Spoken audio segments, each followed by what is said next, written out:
Hello everyone, previous class में हमने home tab में स्लाइड्स ग्रुप के ऑप्शंस के बारे में पढ़ लिया है। अब हम इसके आगे के ऑप्शंस के बारे में पढ़ेंगे। नेक्स्ट ग्रुप है फॉन्ट ग्रुप। फॉन्ट ग्रुप के ऑप्शंस के बारे में आप पहले भी पढ़ चुके हैं, तो हम पावर पॉइंट में भी फॉन्ट ग्रुप के ऑप्शंस का यूज उसी तरीके से करते हैं जैसे वर्ड में करते थे।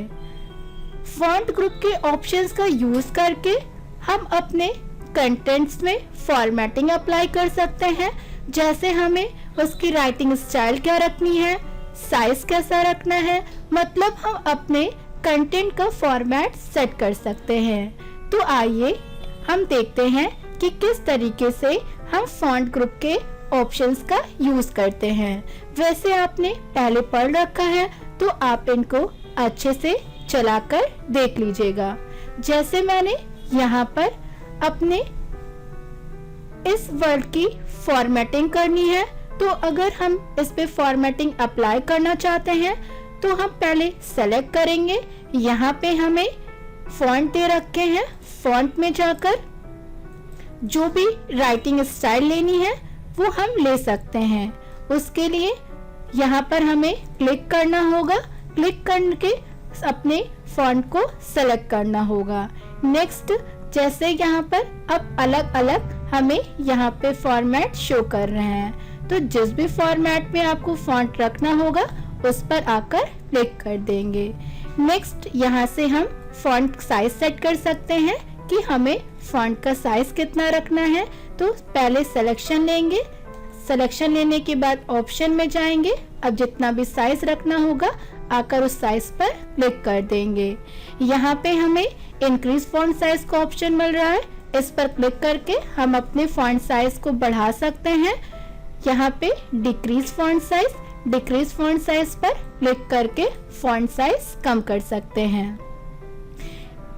इंक्रीज फॉन्ट साइज की शॉर्टकट की कंट्रोल शिफ्ट ग्रेटर देन होगी और डिक्रीज फॉन्ट साइज की कंट्रोल शिफ्ट लेस देन होगी। यहाँ पे हमें ऑप्शंस दे रखे हैं बोल्ड। बोल्ड पे क्लिक करके हम अपने कंटेंट को डार्क कर सकते हैं, इटैलिक कर सकते हैं, अंडरलाइन कर सकते हैं। अंडरलाइन का मतलब टेक्स्ट के नीचे लाइन आ जाएगी। और अगर अब हम चाहते हैं कि हमें इटैलिक नहीं चाहिए तो हम उस पर क्लिक कर देंगे। अंडरलाइन हटाने के लिए अंडरलाइन पे क्लिक करेंगे, बोल्ड हटाने के लिए बोल्ड पर। यहाँ पे हमें टेक्स्ट शैडो का ऑप्शन मिल रहा है। टेक्स्ट शैडो ऑप्शन का यूज करके हम अपने सेलेक्टेड टेक्स्ट पे शैडो ऐड कर सकते हैं। जैसे मुझे इस पे शैडो ऐड करनी है तो हम इसे सेलेक्ट करेंगे। सेलेक्ट करने के बाद टिक शैडो पर आकर क्लिक कर देंगे। अब आप देख सकते हैं कि हमारे टेक्स्ट में हमें शैडो शो कर रही है। और अगर शैडो भी हटाना है तो इसे भी हटाने के लिए पहले हमें सिलेक्शन लेना होगा, लेने के बाद टेक्स्ट शैडो पर क्लिक कर देंगे। तो अगर हमें कोई जैसे बोल्ड, इटैलिक, अंडरलाइन या शैडो जैसे ऑप्शन यूज करने होते हैं तो हमें ऑप्शन पे जाना होता है और हटाने के लिए भी हम वहां पर वापस से क्लिक करते हैं तो वो हट जाती है। नेक्स्ट हमें दे रखा है स्ट्राइक थ्रू। स्ट्राइक थ्रू पर अगर हम क्लिक करते हैं तो हमारे कंटेंट के बीच में इस तरीके से लाइन आ जाती है। जैसे अगर हमारी कोई मिस्टेक हो जाती है और हम उस मिस्टेक को शो भी करना चाहते हैं तो स्ट्राइक थ्रू का यूज कर सकते हैं। इसे भी हटाना है, हटाने के लिए सिलेक्शन लेंगे, ऑप्शन में जाएंगे और जाकर क्लिक कर देंगे। नेक्स्ट, वापस से हम अपने ऑप्शन पे आते हैं। यहाँ पे हमें ऑप्शन मिल रहा है character spacing. Character spacing option का यूज करके हम अपने कैरेक्टर्स के बीच की स्पेसिंग सेट कर सकते हैं।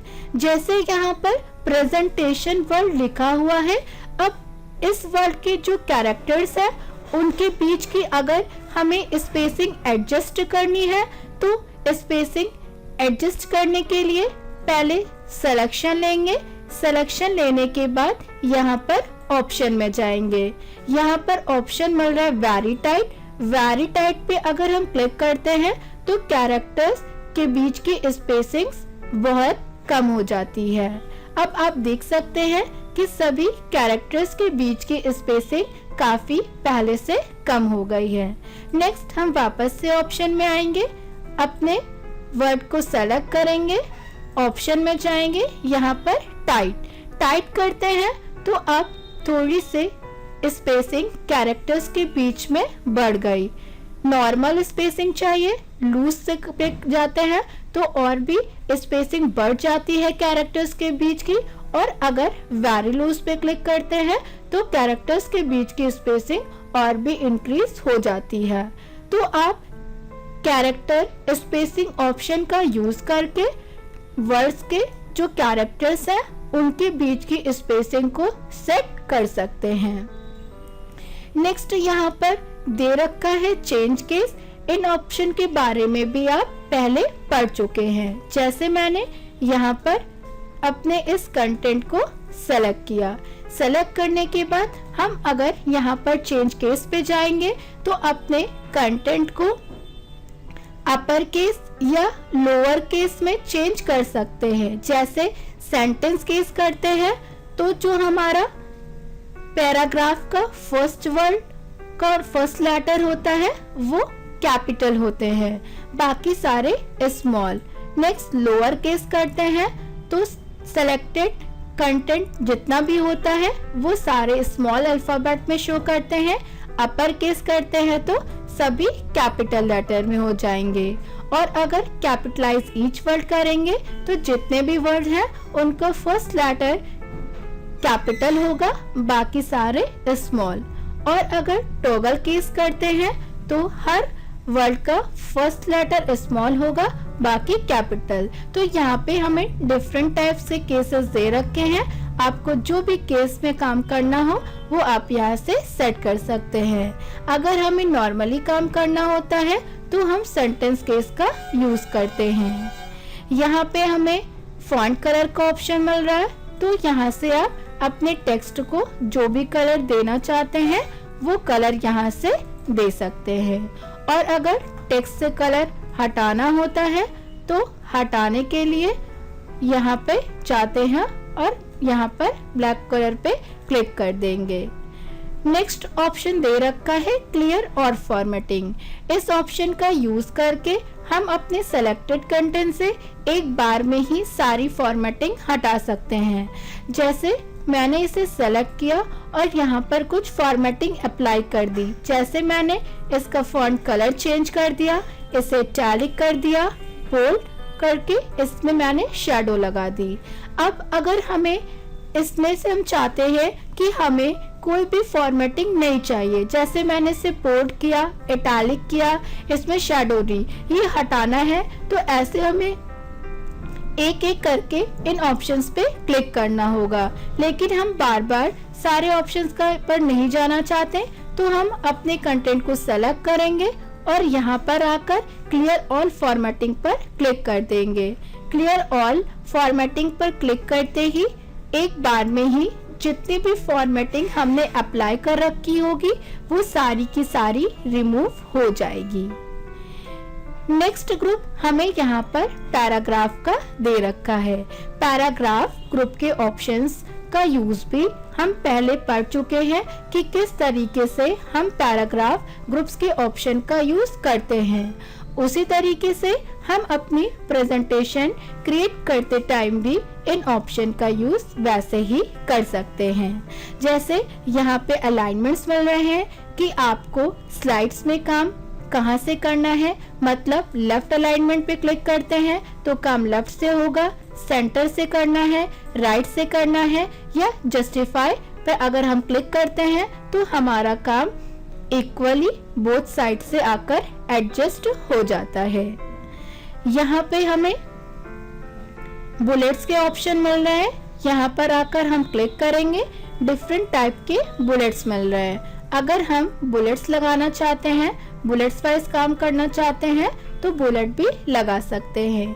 अब हम अगर यहाँ पे जैसे मैंने एंटर किया तो अब हम जो भी काम करेंगे और एंटर करेंगे तो हमें उसमें वो बुलेट शो करेगी। और अगर बुलेट्स हटानी है तो हटाने के लिए सिलेक्शन लेंगे, ऑप्शन में जाएंगे, नन पर आकर क्लिक कर देंगे। नेक्स्ट हमें यहाँ पर नंबरिंग दे रखी है, यहाँ पर आकर क्लिक करेंगे तो अगर हम नंबर वाइज कोई काम करना चाहते हैं तो नंबरिंग भी ऐड कर सकते हैं। जैसे मैंने यहाँ पर इस स्लाइड पर क्लिक किया और यहाँ पर मैंने इसे सेलेक्ट किया। सेलेक्ट करने के बाद यहाँ पर ऑप्शंस पे गए। अब अलग अलग टाइप के नंबर फॉर्मेट्स दे रखे हैं, जैसे रोमन में alphabets upper case, lower case, तो जो भी फॉर्मेट में आपको नंबरिंग चाहिए होगी वो भी आप यहाँ से इंसर्ट कर सकते हैं। यहाँ पे हमें इंडेंट के ऑप्शंस मिल रहे हैं, जैसे यहाँ पर इंक्रीज लिस्ट लेवल पे क्लिक करेंगे तो हम अपने लिस्ट लेवल को इंक्रीज कर सकते हैं, और अगर डिक्रीज लिस्ट लेवल पे क्लिक करेंगे तो हम अपने जो सिलेक्टेड टेक्स्ट होगा उसके लेवल को डिक्रीज कर सकते हैं। नेक्स्ट हमें यहाँ पर ऑप्शन मिल रहा है line spacing. Line spacing option का यूज करके हम अपने जो कंटेंट में स्लाइड्स में काम कर रखा है उन लाइंस के बीच की स्पेसिंग सेट कर सकते हैं। तो लाइन स्पेसिंग के लिए हमें सिलेक्शन लेना होगा। सिलेक्शन लेने के बाद यहाँ पर लाइन स्पेसिंग पे जाएंगे। अब हमें यहाँ पर लाइन स्पेसिंग के लिए अलग अलग मेजरमेंट यूनिट मिल रही है, तो जो भी हमें मेजरमेंट रखनी है इसकी, यहाँ से लाइंस के बीच में उसे सेट कर सकते हैं। नेक्स्ट यहाँ पे हमें शो कर रहा है कॉलम्स। कॉलम्स ऑप्शन का यूज करके हम अपने सेलेक्टेड पैराग्राफ को कॉलम के फॉर्मेट में दिखा सकते हैं। जैसे आपने न्यूज़पेपर और बुक्स में देखा होता है कि हमारा जो वर्क होता है वो उसमें कॉलम वाइज शो करता है। जैसे यहाँ पर इस स्लाइड पे कुछ काम है वो अभी पैराग्राफ में है। अगर हम चाहते हैं कि इस काम को हमें कॉलम वाइज शो करना है तो पहले हम इसे सेलेक्ट करेंगे। सेलेक्ट करने के बाद यहाँ पर आकर क्लिक कर देंगे। अब हमें यहाँ पे ऑप्शन मिल रहा है 1 कॉलम, 2 कॉलम, 3 कॉलम। तो अपने अकॉर्डिंग जितने भी कॉलम्स पे आपको अपने काम को करना होगा वो कर सकते हैं, और मोर कॉलम पे आकर हम अपने अकॉर्डिंग यहाँ से सेट कर सकते हैं नंबर में कि कितने कॉलम्स चाहिए और स्पेसिंग एक कॉलम से दूसरे कॉलम के बीच कितनी स्पेसिंग चाहिए। सेट करने के बाद ओके करेंगे। उसी अकॉर्डिंग हमारा पैराग्राफ का काम कॉलम में डिवाइड हो जाएगा। अब हम चाहते हैं कि हमारा जो काम है वो वापस से हमें पैराग्राफ में ही चाहिए, तो उसके लिए हमें यहाँ पर ऑप्शन में आना होगा और 1 कॉलम पर आकर क्लिक कर देंगे। क्लिक करते ही फिर से हमारा काम हमें कॉलम से हटकर पैराग्राफ वाइज शो करेगा। नेक्स्ट ऑप्शन हमें यहाँ पर मिल रहा है text direction. Text direction option का यूज करके हम प्लेस होल्डर में हमारा जो टेक्स्ट है उसकी ओरिएंटेशन चेंज कर सकते हैं।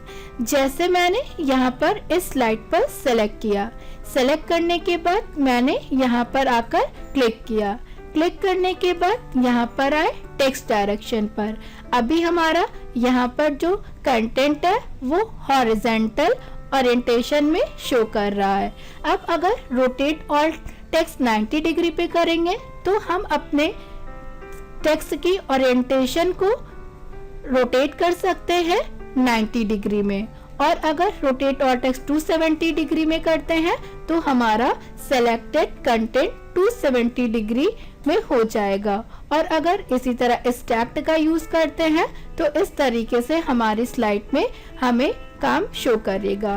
तो हम टेक्स्ट डायरेक्शन ऑप्शन का यूज करके अपने सेलेक्टेड टेक्स्ट की ओरिएंटेशन चेंज कर सकते हैं।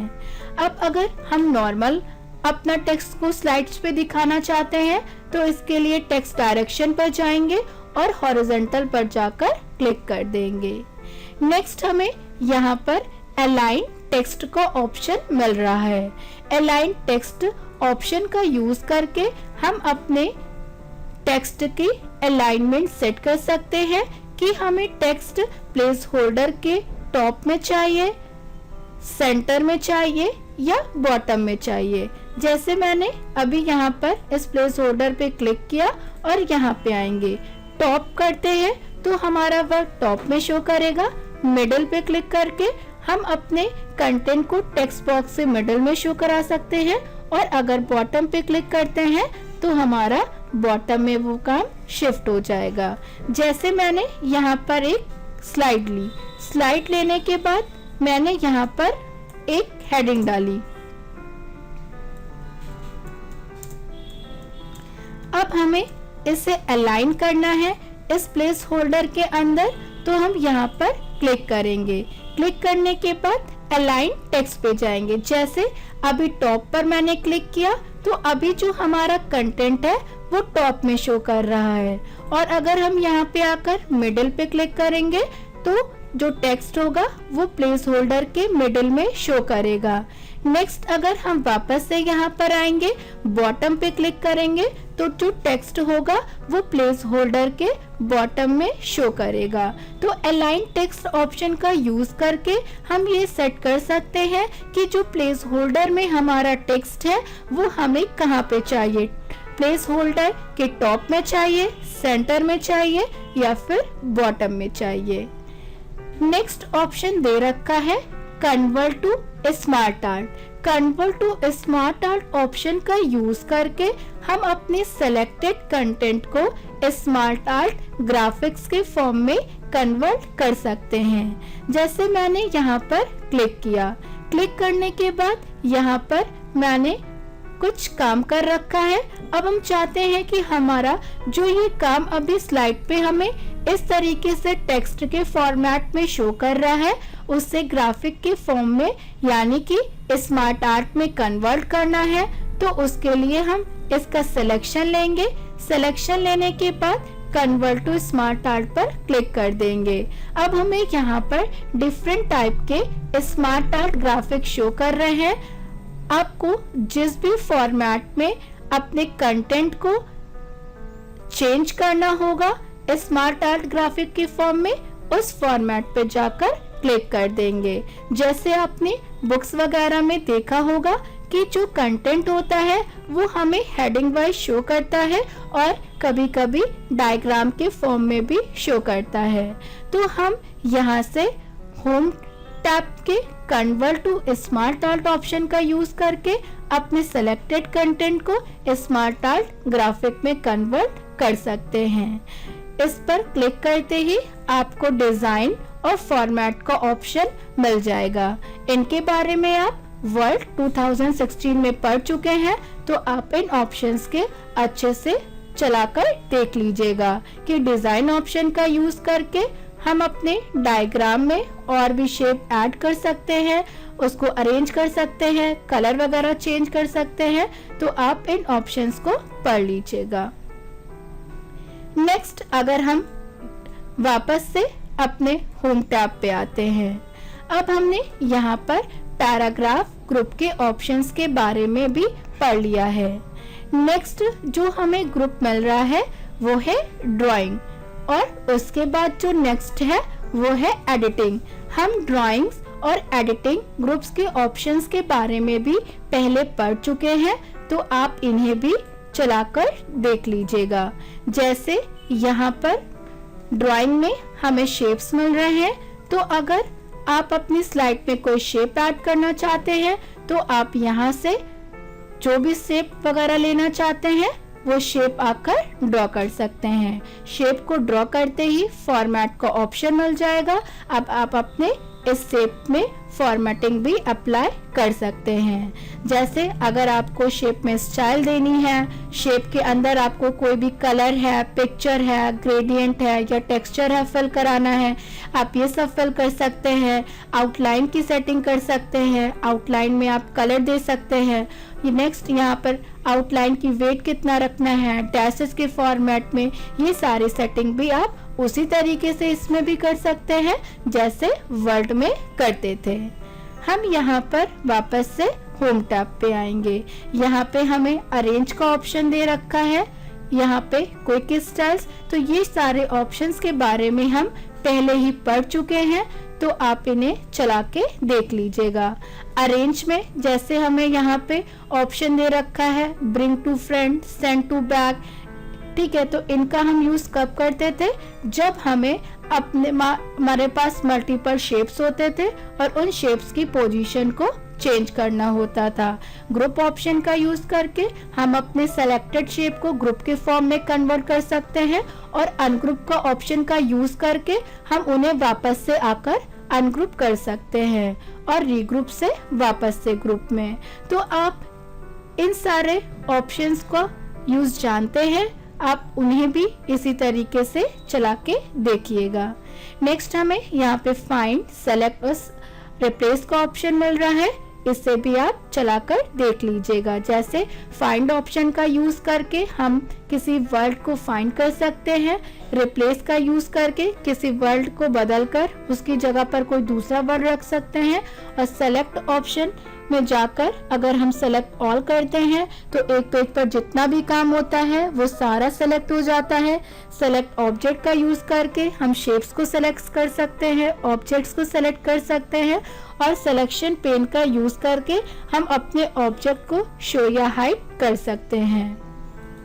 आपने यहाँ पर क्लिपबोर्ड के ऑप्शंस के बारे में भी पहले पढ़ रखा है कि कट ऑप्शन का यूज करके आप अपने सेलेक्टेड टेक्स्ट को जिस पोजीशन पे होता है वहां से हटा सकते हैं और पेस्ट ऑप्शन के थ्रू उसे उस जगह पे जहां पे चाहिए कर्सर रख के इंसर्ट कर सकते हैं।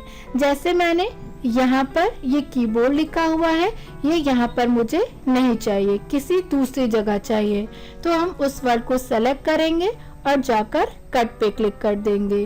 कट पे क्लिक करते ही सिलेक्टेड वर्ड हमारा रिमूव हो गया। अब जहाँ पे भी वो वर्ड चाहिए होगा वहाँ पर कर्सर रखेंगे और जाकर पेस्ट पर क्लिक कर देंगे।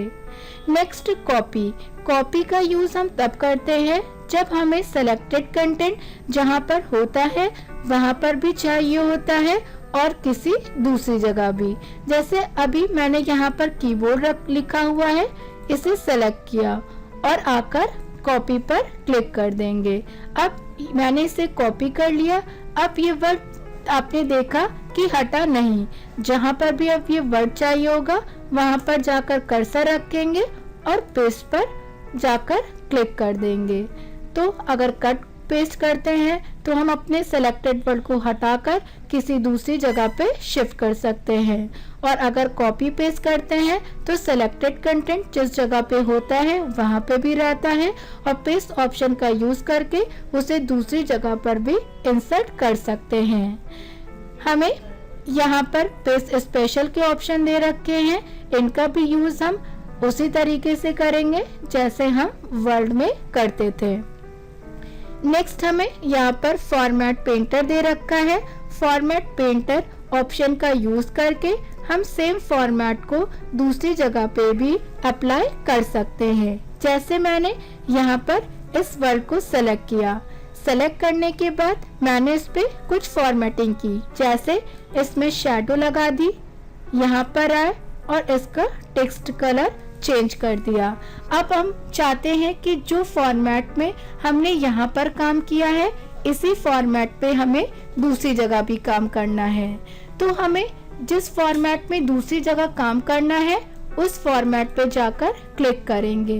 क्लिक करने के बाद फॉर्मेट पेंटर पे जाएंगे और माउस के लेफ्ट बटन से डबल क्लिक करेंगे। क्लिक करने के बाद जहाँ पर भी ये फॉर्मेट चाहिए है माउस को वहां पर जाकर ड्रैग करा देंगे, तो हमारा वो सेम फॉर्मेट अप्लाई हो जाएगा। तो हमने इस तरीके से देखा कि किस तरीके से हम अपने होम टैब के ऑप्शंस का यूज करते हैं और हमें यहाँ पर फाइल मेन्यू में भी वही सारे ऑप्शंस दे रखे हैं जिन्हें हम वर्ड 2016 में पढ़ चुके हैं। तो आप इन ऑप्शंस को भी चलाकर देख लीजिएगा। जैसे न्यू से हम न्यू प्रेजेंटेशन ऐड कर सकते हैं, ओपन से सेव फाइल ओपन कर सकते हैं, इन्फो पे क्लिक करके हम अपनी फाइल के बारे में पूरी इंफॉर्मेशन देख सकते हैं, सेव का यूज करके हम अपने पहले से सेव फाइल में आगे का काम ऐड कर सकते हैं, सेव एज ऑप्शन का यूज करके हम अपनी फाइल को फर्स्ट टाइम नेम या रीनेम देकर सेव कर सकते हैं, हम हिस्ट्री ऑप्शन का यूज करके अपने डॉक्यूमेंट की हिस्ट्री जान सकते हैं, प्रिंट निकाल सकते हैं, शेयर से हम अपने फाइल को किसी दूसरे के साथ शेयर कर सकते हैं और एक्सपोर्ट ऑप्शन का यूज करके हम अपने फाइल को दूसरे फॉर्मेट में एक्सपोर्ट भी कर सकते हैं और क्लोज करके हम अपने फाइल को क्लोज कर सकते हैं।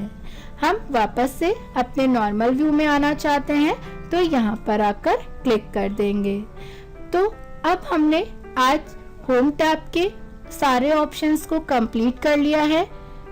नेक्स्ट क्लास में हम अब इसके आगे के ऑप्शंस के बारे में पढ़ेंगे।